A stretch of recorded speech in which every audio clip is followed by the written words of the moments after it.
644. That's how many days we have until the 2020 elections, but there's a lot to talk about, from like the presidential candidates to their standings on policy and their favorability ratings. So welcome to Electionwatch2020. This pretty much comes as a surprise to nobody, but there are a lot of presidential candidates for 2020.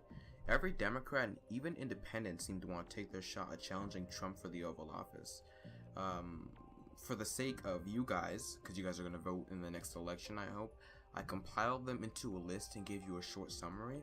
But there are a lot of people who do not have like websites set up, or if they have websites, they don't have policy sections. For example, there's like Andrew Yang, who I'm sure you've never heard of. He doesn't have like a page on Ballotpedia, and I've never heard of him personally. He's an entrepreneur from New York who filed to run for president on November 6th of 2017. So that's the type of people like we're dealing with here, where it's like, I've never heard of this person, a contender for the Oval Office next year. I'm going to start in familiar territory here. I'm going to start with Kamala Harris. Kamala Harris is the former Attorney General of California and a current Senator of California. She announced her candidacy on January 21st on the platform a bunch of policies that aren't on her website. She kind of announced them over Twitter, so by memory, what she stands for is Medicare for All. She backed an anti-lynching bill, and she wants to stop the illegal baiting of illegal immigrants. She also plans to take no corporate PAC money. However, there's kind of a workaround to that. For things she's against, which are pretty substantial, she's against police body cameras, she was against recreational marijuana, and she refused to prosecute Steve Mnuchin against the recommendation of her own office. For those unaware, Steve Mnuchin was the head of One West Bank, and he's actually currently in the White House. While the head of One West Bank, he allowed them to illegally foreclose early on people during the 2008 Great Recession, and she refused to prosecute him.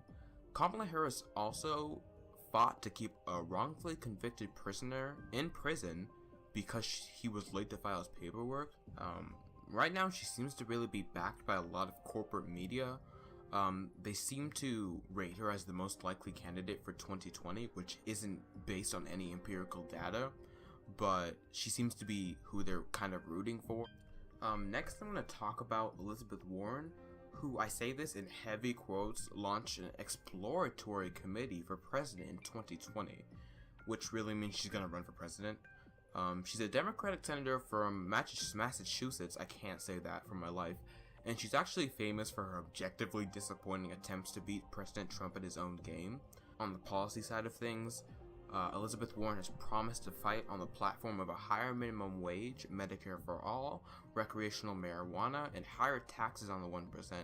Something Warren is actually lesser known for is her fight during the Obama presidency to establish the Consumer Financial Protection Bureau, which returned millions of dollars back to defrauded Americans. As far as polling goes, Elizabeth Warren doesn't seem to be doing too well, actually. She does well. Like, her and Harris seem to be the only ones that actually poll any numbers significantly. But even then, I would not say either of them are significant enough to matter. Next on the list of established presidential candidates for 2020, we have Kirsten Gillibrand.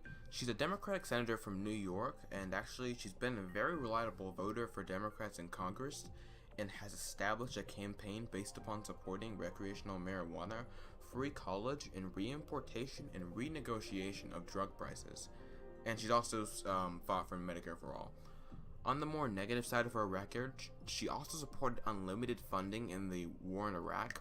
She's also supported the death penalty, and while she tried to sell this campaign as an anti-corporate PAC money campaign, she still left an avenue for big money bundling, and has also been reported courting big money Wall Street donors along with her fellow 2020 candidates Cory Booker and Kamala Harris. Of the established presidential candidates on this list, Kirsten Gillibrand is actually one of the only ones who voted against all of President Trump's nominees for the Supreme Court and separate branches of his own part of government.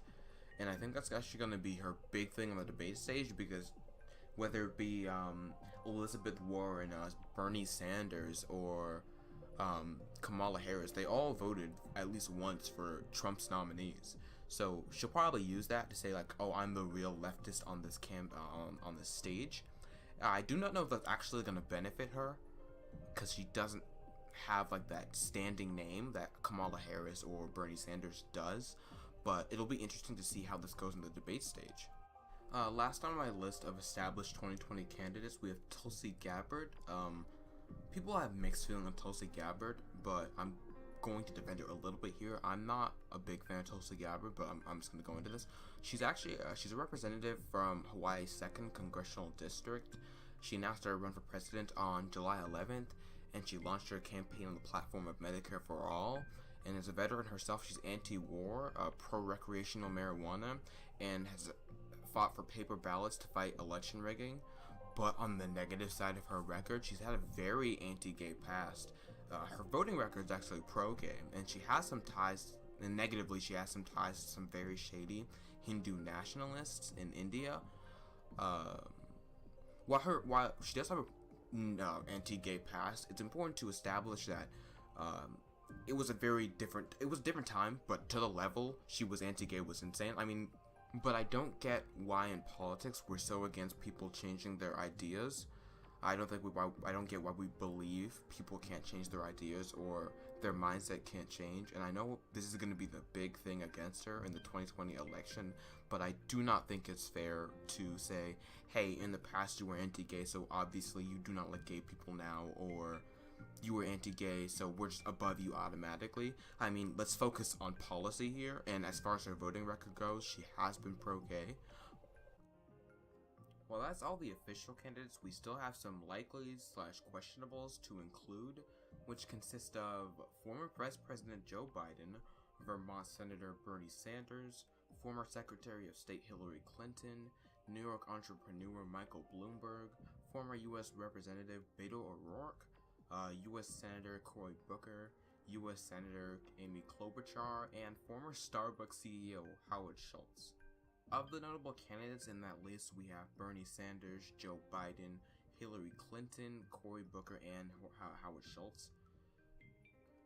Hillary Clinton has repeatedly stated that she hasn't ruled out running for president for the 3rd time, but she hasn't really said anything substantive.